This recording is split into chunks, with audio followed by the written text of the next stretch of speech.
เขาเลิกกันแล้วมาได้หลายปีแต่น้ำตายังไหลจนวันนี้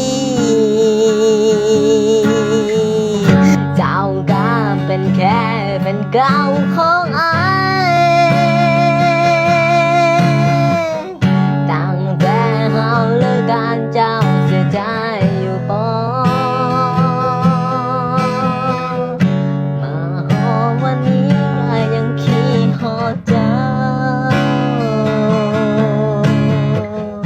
แล้วเจ้าก็เป็นของเขาไปแล้วส่วนตัวอายก็เป็นแค่แฟนเก่า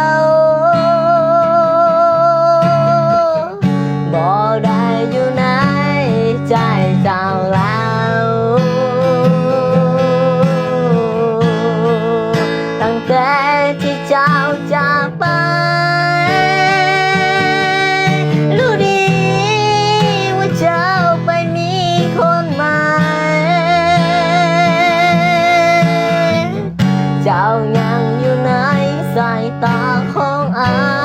ยไปหอมันตายบ่มีวันลืม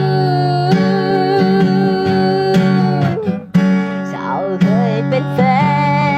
นอายแล้วอายก็เคยเป็นแฟนของเจ้าถ้ามีสวรรค์อายให้ไปแล้วเจ้าก็อย่าเห็นอายอยู่ก่อนนอนเขาก็เจ้าอีกสักครั้งก่อนอายจะตาย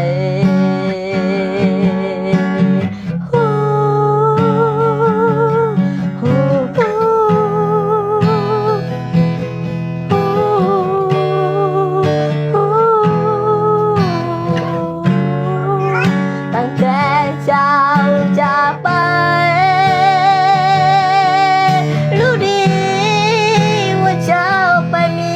คนใหม่เจ้ายังอยู่ในสายตาของอาย